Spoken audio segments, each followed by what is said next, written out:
चुप रहो, भगवान सब देख रहे हैं। जब भी आपके साथ अन्याय हो, जब भी कोई आपका दिल दुखाए, तो चीखने चिल्लाने के बजाय बिल्कुल चुप हो जाइए। आप सोचेंगे कि अगर हम चुप रहे तो लोग हमें कमजोर समझेंगे, लोग सोचेंगे कि हम डर गए हैं या शायद हमारी ही गलती थी इसलिए हम कुछ बोल नहीं पाए। लेकिन ये आपकी सबसे बड़ी भूल है। मौन कमजोरी नहीं है, मौन ब्रह्मांड का सबसे बड़ा हथियार है। जब आप अपनी सफाई में कुछ बोलते हैं, जब आप सामने वाले से बहस करते हैं, तो आप अपनी लड़ाई खुद लड़ रहे होते हैं। और हम इंसान बहुत कमजोर हैं, हमारी ताकत की एक सीमा है। लेकिन जब आप चुप हो जाते हैं, जब आप अपना सिर झुकाकर उस परम पिता परमात्मा की तरफ देखते हैं और अपने आंसू पी जाते हैं, तो आप अपना मुकदमा दुनिया की सबसे बड़ी अदालत में सौंप देते हैं। और याद रखिए, जब ईश्वर आपका वकील बनता है तो आपकी जीत निश्चित है। ईश्वर की अदालत में देर हो सकती है, लेकिन अंधेर कभी नहीं हो सकता। मेरे प्यारे भक्तों, जब हम चुप रहते हैं तो ईश्वर काम करना शुरू करते हैं। जब कोई आपका दिल दुखाता है और आप उसे तुरंत जवाब दे देते हैं, उसे गाली दे देते हैं या उससे लड़ लेते हैं, तो हिसाब वहीं बराबर हो जाता है। भगवान कहते हैं कि ठीक है, तूने अपनी लड़ाई खुद लड़ ली, अब मेरी कोई जरूरत नहीं। लेकिन जब आप अपमान सहकर भी चुप रहते हैं, जब आप अपनी सच्चाई साबित करने के लिए लोगों के सामने गिड़गिड़ाते नहीं हैं, तो सामने वाले का पाप का घड़ा तेजी से भरने लगता है। आपके सब्र का हर एक पल सामने वाले के विनाश की तैयारी करता है। आप सोचते हैं कि भगवान कुछ कर क्यों ना ही रहे हैं, भगवान तुरंत सजा क्यों नहीं देते। अरे भाई, जब आप कोई बड़ा मकान बनाते हैं तो उसकी नींव खोदने में बहुत समय लगता है। ईश्वर भी जब किसी अहंकारी को मिटाते हैं तो वह रातों रात नहीं होता। ईश्वर उसे पहले पूरी छूट देते हैं। उसे लगता है कि वो बहुत ताकतवर है और कोई उसका कुछ नहीं बिगाड़ सकता। और जब वह अपने अहंकार के चरम पर पहुंच जाता है, तब ईश्वर उसे ऐसी जगह से गिराते हैं जहां से उठने का कोई रास्ता नहीं बचता। आज अगर आप बहुत दुखी हैं, अगर आपके रिश्तेदारों ने आपकी जमीन हड़प ली है, अगर आपके पति या पत्नी ने आपको धोखा दिया है, अगर आपके दोस्त ने आपकी पीठ में छुरा घोंपा है और आप बेबस हैं, आप कुछ कर नहीं पा रहे हैं, तो खुश हो जाइए। जी हां, खुश हो जाइए, क्योंकि अब आपके जीवन में ईश्वर का प्रवेश होने वाला है। अपनी जुबान को बंद कर लीजिए। जो आपको बुरा कह रहा है उसे कहने दीजिए, जो आप पर हंस रहा है उसे हंसने दीजिए। अगर आप कीचड़ में पत्थर मारेंगे तो कीचड़ आपके ही कपड़ों पर उछलेगा। गंदे लोगों से बहस करना अपनी ही ऊर्जा को नष्ट करना है। आप बस अपना काम पूरी ईमानदारी से करते रहिए, अपने चेहरे पर एक मुस्कान रखिए। आपकी यह शांति, आपका यह मौन आपके दुश्मनों को अंदर ही अंदर जलाकर राख कर देगा। वे सोचेंगे कि मैंने इसे इतना रुलाया, इतना सताया, फिर भी ये टूट क्यों नहीं रहा है, ये मुस्कुरा कैसे रहा है। आपकी शांति उनका सबसे बड़ा दंड बन जाएगी। एक बात हमेशा याद रखना, सत्य को कभी सफाई की जरूरत नहीं होती। सोना चाहे कीचड़ में पड़ा हो, वह सोना ही रहता है। उसे किसी को यह बताने की जरूरत नहीं पड़ती कि मैं कीमती हूं। वक्त आने पर कीचड़ धुल जाता है और सोने की चमक पूरी दुनिया देखती है। आप भी वह सोना हैं। आप पर जो झूठे इल्जामों का कीचड़ लगा है, वह समय की बारिश से अपने आप धुल जाएगा। जब आप सफाई देते हैं तो आप खुद को कमजोर साबित करते हैं। लोगों को जो सोचना है सोचने दीजिए। लोगों की सोच से आपका चरित्र तय नहीं होता। आपका चरित्र ईश्वर की नजरों में क्या है, बस ये मायने रखता है। और भगवान तो आपके दिल का हर कोना देख रहे हैं। वो आपकी रातों की नींद, आपके बहते हुए आंसू, आपकी बेबसी, सब कुछ अपनी किताब में लिख रहे हैं। जिस दिन उस परमेश्वर की अदालत में आपके नाम की फाइल खुलेगी, उस दिन आपके हर एक आंसू का हिसाब होगा। जिसने आपको बिना बात के रुलाया है, उसे खून के आंसू रोने पड़ेंगे। ये प्रकृति का नियम है। जो हम बोते हैं वही हम काटते हैं। इसलिए आज से अपने मन को शांत कर लीजिए। रातों को उठ उठ कर रोना बंद कर दीजिए। ये सोचना बंद कर दीजिए कि मैं उससे बदला कैसे लूं। बदला लेना इंसानों का काम है, माफ कर देना और इंसाफ करना ईश्वर का काम है। अपने आप को उस परमात्मा के चरणों में समर्पित कर दीजिए। उनसे कहिए कि हे प्रभु, मैं बहुत कमजोर हूं, मैं इस दुनिया की चालाकियों को नहीं समझ सकता, मेरे पास इतनी ताकत नहीं है कि मैं इन लोगों से लड़ सकूं। आज से मैं अपना यह दुख, अपना यह अपमान आपके चरणों में रखता हूं। अब आप जानो और आपका काम जानिए। जिस पल आप यह बात सच्चे मन से कह देंगे, उसी पल आपके सीने से एक बहुत बड़ा पहाड़ उतर जाएगा। आप एकदम हल्के हो जाएंगे। आपको एक ऐसी दिव्य शांति मिलेगी जो आपको इस दुनिया की कोई भी संपत्ति नहीं दे सकती। चुप रहना सीखिए। मौन में जो गूंज होती है वो शब्दों में कभी नहीं हो सकती। आपका मौन ईश्वर की शक्ति को आमंत्रण देता है। विश्वास रखिए, सब कुछ देख रहा है वो ऊपर वाला। वह कभी अपने सच्चे भक्तों का अहित नहीं होने देता। मैं आपको एक बहुत ही प्राचीन, हृदयस्पर्शी और रोंगटे खड़े कर देने वाली कथा सुनाता हूं। ये कथा आपको बताएगी भगवान का न्याय कैसा होता है। बहुत समय पहले की बात है। एक गांव में एक बहुत ही सीधा साधा और ईश्वर का सच्चा भक्त रहता था, जिसका नाम था सदानंद। सदानंद बहुत गरीब था। उसी गांव में एक बहुत ही क्रूर, घमंडी और अमीर जमींदार रहता था। उसका नाम था भवानी सिंह। एक दिन भवानी सिंह के घर में एक बहुत बड़ा उत्सव था। सदानंद भी वहां मजदूरी करने गया हुआ था।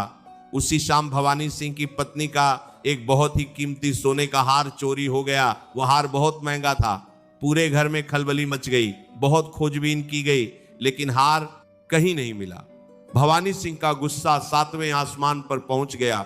भवानी सिंह को सदानंद को नीचा दिखाने का एक मौका मिल गया। उसने अपने नौकरों से कहकर सदानंद को बीच आंगन में बुलवाया। वहां गांव के बहुत सारे लोग भी इकट्ठा थे। भवानी सिंह ने बिना किसी सबूत के, बिना कुछ सोचे समझे सदानंद पर चोरी का इल्जाम लगा दिया। उसने चिल्लाकर कहा कि यही वह पाखंडी है जिसने हार चुराया है। यह दिन भर भगवान का नाम जपता है, लेकिन अंदर से एक नंबर का चोर है। सदानंद घबरा गया। उसने हाथ जोड़कर कहा कि मालिक, मैंने कोई हार नहीं चुराया है। मैं तो एक गरीब मजदूर हूं। मुझे सोने चांदी से क्या मोह, मत ऐ तो भगवान का नाम जपने वाला इंसान हूं। लेकिन भवानी सिंह के सिर पर तो अहंकार का भूत सवार था। उसने सदानंद की एक नहीं सुनी। उसने अपने नौकरों को आदेश दिया कि इस चोर को खंभे से बांध दो और कोड़े मारो। भक्तों, जरा सोचिए उस सदानंद पर क्या बीत रही होगी। भरी सभा में पूरे गांव के सामने उसे खंभे से बांध दिया गया। उसे बेतहाशा पीटा गया। उसके शरीर से खून बहने लगा। उसके कपड़े फट गए। लोग खड़े तमाशा देख रहे थे, लेकिन किसी ने उसे बचाने की हिम्मत नहीं की। सदानंद का पूरा शरीर दर्द से कांप रहा था, लेकिन उस समय सदानंद ने कुछ ऐसा किया जिसने सबको हैरान कर दिया। सदानंद ने कोई सफाई नहीं दी। वह रोया नहीं। उसने भवानी सिंह को कोई गाली नहीं दी। उसने बस अपना खून से सना हुआ सिर ऊपर आसमान की तरफ उठाया। उसकी आंखों से 2 आंसू छलक कर गिरे और उसने एक बहुत ही हल्की सी मुस्कान के साथ आंखें बंद कर ली। वो बिल्कुल चुप हो गया। उसने बस मन ही मन कहा कि हे नाथ, तुम सब देख रहे हो, मुझे सफाई देने की कोई जरूरत नहीं है। मेरी इज्जत, मेरा शरीर, मेरे प्राण सब तेरे हैं। तू जो चाहे कर, मैं अब एक शब्द नहीं बोलूंगा। उसने सदानंद को गांव से बाहर निकाल दिया और कहा कि आज के बाद अपनी मनहूस शक्ल इस गांव में मत दिखाना। सदानंद अपना टूटा हुआ शरीर लेकर जंगल की तरफ चला गया और भगवान के भजन में लीन हो गया। अब ईश्वर का खेल देखिए। भगवान की लाठी में आवाज नहीं होती, लेकिन जब वह पड़ती है तो इंसान उठन ये लायक नहीं रहता। सदानंद के गांव से जाने के ठीक 1 महीने बाद भवानी सिंह के जीवन में बर्बादी का तूफान आ गया। सबसे पहले तो भवानी सिंह के गोदाम में रहस्यमयी तरीके से भयंकर आग लग गई। अभी वह इस झटके से उबरा भी नहीं था कि उसके इकलौते बेटे को एक बहुत ही गंभीर और लाइलाज बीमारी ने घेर लिया। बड़े बड़े वैद्य और हकीम बुलाए गए, लेकिन किसी की दवा काम नहीं आई। भवानी सिंह का सारा पैसा पानी की तरह बहने लगा, लेकिन कोई फायदा नहीं हुआ। एक दिन भवानी सिंह अपने बेटे के सिरहाने बैठकर रो रहा था। तभी बेटे ने अपनी कांपती हुई आवाज में कहा कि पिताजी, मुझे माफ कर दीजिए। मेरी ये हालत मेरी अपनी ही वजह से हुई है। भवानी सिंह ने पूछा कि बेटा तू ये क्या कह रहा है? बेटे ने रोते हुए सच्चाई बताई। उसने कहा कि पिताजी, 1 महीने पहले जो सोने का हार घर से चोरी हुआ था वह किसी और ने नहीं बल्कि मैंने ही चुराया था। मुझे जुआ खेलने की बुरी लत लग गई थी और मुझ पर बहुत कर्ज था। मैंने उस कर्ज को चुकाने के लिए अपनी ही मां का हार चुरा कर बेच दिया था। मुझे डर था कि आप मुझे मारेंगे, इसलिए मैं चुप रहा। और मेरी इस कायरता की वजह से उस बेगुनाह और सच्चे भक्त सदानंद को इतनी भयानक सजा मिली। ये जो मुझे बीमारी लगी है ये उसी बेगुनाह के खून की बद्दुआ है। मैंने एक सच्चे इंसान को सताया है, इसलिए भगवान मुझे सजा दे रहे। ये सुनते ही भवानी सिंह के पैरों तले जमीन खिसक गई। उसे ऐसा लगा जैसे किसी ने उसके मुंह पर कालिक पोत दी हो। उसे सदानंद का वह खून से सना हुआ चेहरा, वो आसमान की तरफ देखना और वह मौन मुस्कान याद आ गई। उसे समझ आ गया कि सदानंद ने उस दिन कुछ क्यों नहीं कहा था, क्योंकि सदानंद जानता था कि उसकी तरफ से बोलने वाला ऊपर बैठा है। भवानी सिंह पागलों की तरह दौड़ता हुआ जंगल की तरफ गया। बहुत खोजने के बाद उसे सदानंद एक पेड़ के नीचे आंखें बंद किए ध्यान में बैठा हुआ मिला।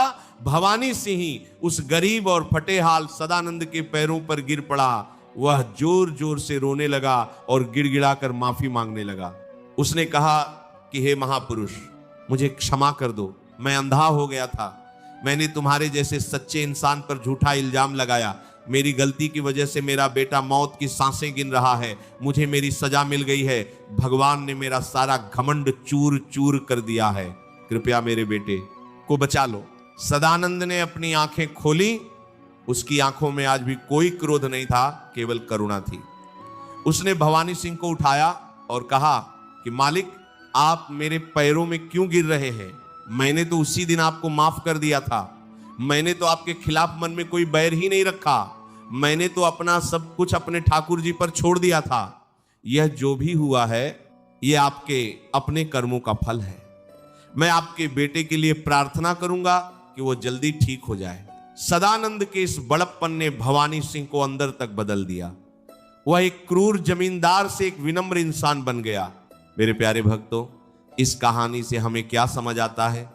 हमें यह समझ आता है कि जब हम चुप रहते हैं तो ईश्वर काम करना शुरू करते हैं। हमें पूरी उम्मीद है कि आज की यह वीडियो आपके दिल को छू पाई होगी और आपके जीवन में थोड़ा सा ही सही लेकिन एक सकारात्मक बदलाव जरूर लाई होगी। अगर इस वीडियो ने आपको सोचने पर मजबूर किया हो, आपके मन को शांति दी हो, तो इसे लाइक करके हमारा हौसला जरूर बढ़ाइए। कमेंट्स में राधे राधे लिखकर अपने मन की बात हमारे साथ साझा करें, क्योंकि आपका हर एक कमेंट हमें और बेहतर करने की प्रेरणा देता है। ऐसी ही ज्ञान, भक्ति और मोटिवेशन से भरी वीडियोस लगातार देखने के लिए चैनल को सब्सक्राइब करें और बेल आइकन को ऑल पर जरूर सेट कर लें, ताकि कोई भी संदेश आप तक पहुंचने से रह न जाए। फिर मिलेंगे अगली वीडियो में। तब तक भगवान श्री कृष्ण आपकी हर चिंता हर लें और आपके जीवन को खुशियों से भर दें।